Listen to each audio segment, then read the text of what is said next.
dying like a lonely dying man. We were born alone, and we died alone. Who am I? It's a question that I've been asking myself for I don't know how long. And just the other day, I was approached by a guy that knew me from my old life. And he was explaining to me the transformation that I have made in the works that I'm doing for God. Who am I? Or am I who they said I was? Or am I a caricature of who society says that I was? So for a large portion of my life, I believed what my environment and my circumstances said that I was. The streets gave me the name Big Money Sonny because of all the money and the traffic and all that stuff we was doing on 15th Avenue and 63rd Street.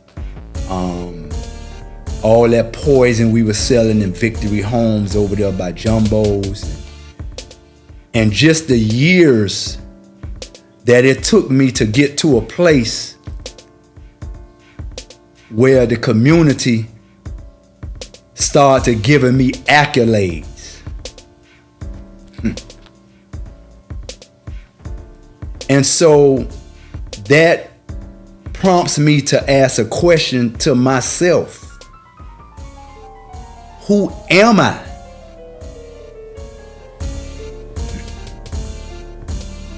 First of all, I am a God, a child of the Most High God.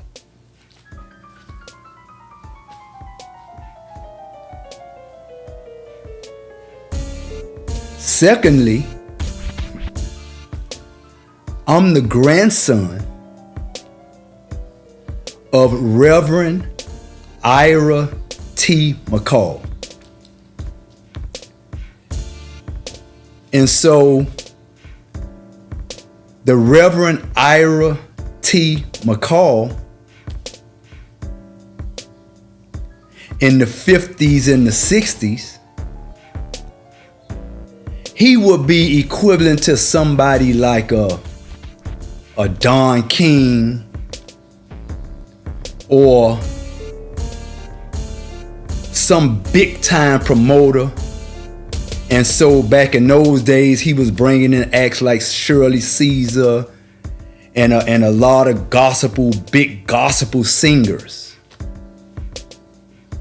And so look up the name Ira T. McCall and do some research on the McCall family and see what some of us are doing in the works and the working of bringing in God's kingdom right here on earth. I am literally the son of a queen. As my mother name is Queen Elizabeth McCall. So I am the son of a queen.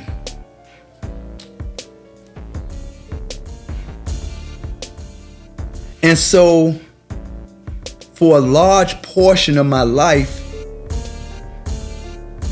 I've been trying to figure out, who am I? I know that and I understand that I was made to be a product of my environment.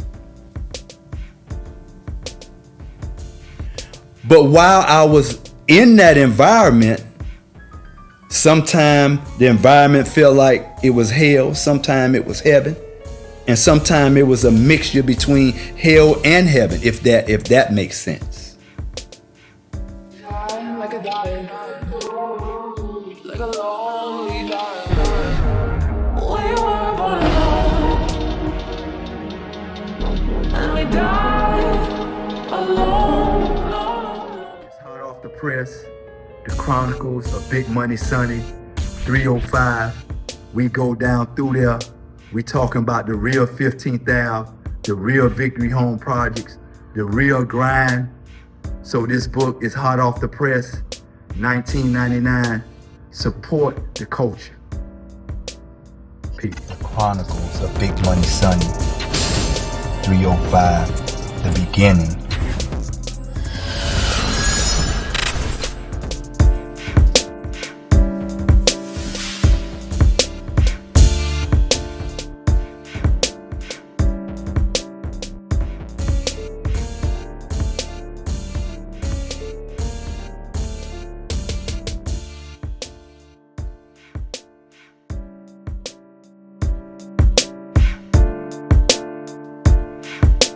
And so while I was going through everything that I was going through, I always asked myself, and I always told myself, man, you special. It's something special about you. And I didn't know what that special was. But I felt like I was special at a very, very, very young age. And so I felt special, even as my grandfather was the biggest preacher during those times, the late but great Reverend Ira McCall. But ironically, as spiritually inclined that my grandfather was, and I tell you, I was young when he was preaching, but I promise you, when he get to preaching and get that mic and start to hopping on one leg, man, you have people, man, in the audience and falling out like they on heroin or something, man. That's how powerful my grandfather is. And he has so much power that his spirituality is in us, the offspring of his family. But then again, most of this great reverend preacher children, most of them was heroin addicts. Most of them. And so I grew up knowing that I was special. But I especially knew that when I saw a person overdose in our home because of too much heroin that they shot, and then that person overdosed right on our living room floor, and I'm watching it, and I'm special. And so since my mom did the exact same thing, she shot drugs. And so in my mind, after I seen the first person overdose, and I seen my mother and them bring that person back, in my mind, I'm saying, like, my mom gonna overdose. And so I need to learn how to bring her back to life after she overdosed. And I didn't want a couple of other people that's brinking on the brink of overdosing to try to bring my mother back from an overdose, because they overdosing themselves. And so I had to learn how to bring a person back when they OD. And I'm 8 years old. And I still thought I was special.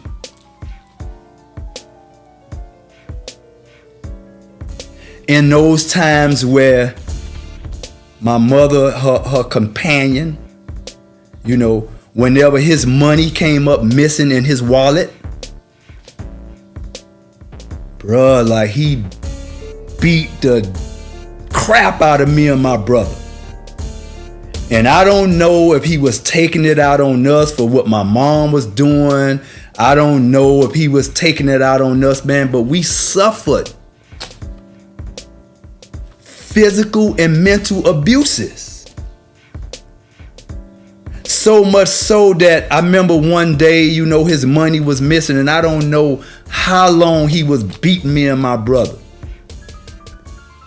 But I seen this same scenario play out, and he finna do his same thing, and he finna do the same thing to me and my brother. And I stood up. I said, hey man, you not finna fucking put your hands on us, man. We ain't steal your shit.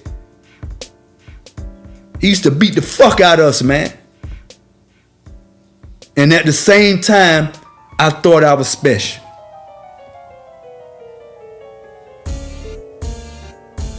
And so, who am I? Is a question that I ask myself. Especially after seeing a brother the other day when I was at the driver license place. And he walked up on me really fast. He had tears welled up in his eyes. His eyes was big, and I was startled. He like, bruh, let me give you a hug. Let me give you a hug, man. He said, man, cause look, I've never seen this before. A real gangster. A real street money getting hustler. A head buster. On the corner, waving at people in cars, praising God. Bro, I done seen it all. And as he was telling me that, I just went into a prayer, just giving God the praise. So I want to let you know, bro, like I'm not no slouch. Blow up like I'm blowing up like you thought I would. I'm blowing up like you thought I would. And then you don't know. I'm blowing up. I'm blowing up like you thought I would. I'm blowing up like you thought I would. And then you don't know. I'm blowing up like you thought I would. I'm blowing up like you thought I would. And then you don't know. I'm blowing up like you thought I would. I'm blowing up like you thought I would. And then you don't know. I'm blowing up like you thought I would. I do some shit that you never ever thought I could. Yeah, now what's good? Holla at you folk when you see me. The joke is a lot of you niggas just wanna. Hey, coming up soon, Sunny Days 305 Production Company. Y'all should check it out. It's gonna be fire. This is Sunny Days 305 Degrees Podcast. Our community said they wanted a platform that they could get their ideas and their messages out. Hence, Sunny Days 305 is on fire.